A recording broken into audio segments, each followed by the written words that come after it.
ভারতের পানিতে তলিয়ে গেছে বাংলাদেশের দক্ষিণাঞ্চলের বিভিন্ন এলাকা। এরই মধ্যেই একটি হলো কুমিল্লার নাঙ্গলকোট উপজেলার সনাতন ধর্মাবলম্বী অধ্যুষিত গ্রাম চান্দেরবাগ, যেখানে নেই কোনো আশ্রয় কেন্দ্র। ফলে জীবন বাঁচাতে সেখানকার হিন্দুরা আশ্রয় নিয়েছেন পাশের গ্রামের একটি মসজিদে। সীমান্তবর্তী ডাকাতিয়া নদী তীরবর্তী চান্দেরবাগ গ্রাম, 230 থেকে 250 লোকের বসবাস সেখানে, যার মধ্যে শুধু 2টি পরিবার মুসলিম, বাকি সব হিন্দু পরিবার সেখানে। গত কয়েকদিনের টানা বৃষ্টিতে পুরো গ্রামটি ডুবে যায়। মসজিদে আশ্রয় নিতে তাদের সহযোগিতা করেছে সেখানকার মুসলিমরা। এখন পর্যন্ত সরকারি কোনো সহযোগিতা তাদের কাছে পৌঁছায়নি, তবে খাবার দাবারে তাদের কোনো কষ্ট হচ্ছে না বলেও জানিয়েছে মসজিদে আশ্রিত হিন্দুদের পরিবারের সদস্যরা।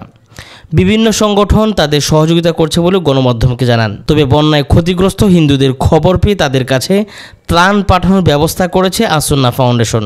জানা যায়, ইসলামী স্কলার শেখ আহমদুল্লাহর মহতি এই উদ্যোগে এবার শরিক হয়েছেন হিন্দু ধর্মের লোকেরাও। বরিশাল সিটি কর্পোরেশনের স্বর্গীয় দক্ষিণা রঞ্জন চক্রবর্তী স্মৃতি দুর্গা মন্দির কর্তৃপক্ষ তাদের পুজোর ফান্ডের একটি নির্দিষ্ট অংশের টাকা আসুন্না ফাউন্ডেশন ডোনেট করেছেন। মন্দিরের সাধারণ সম্পাদক আজকের বন্যার কারণে যে দুরবস্থা দেখা দিয়েছে, এটা কিন্তু যে অঞ্চলগুলো বন্যার পানিতে প্লাবিত হয়েছে শুধু তাদের সমস্যা না, এটা সারা বাংলাদেশের সব মানুষেরই সমস্যা।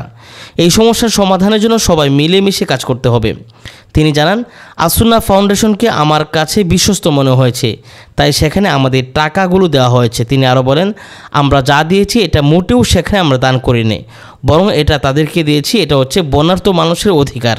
যেহেতু দুর্গাপূজার আর মাত্র 45 দিনের মতো বাকি, তো এখন প্রত্যেকটা মন্দিরেরই তাদের বাজেট নিরূপণ করতে তাদের দান বাক্স খুলে ফেলা হচ্ছে এবং দেখা হচ্ছে যে সেখানে কত টাকা হয়েছে এবং সেই টাকা কোথায় খরচ করবে সেই হিসেবেও করছে।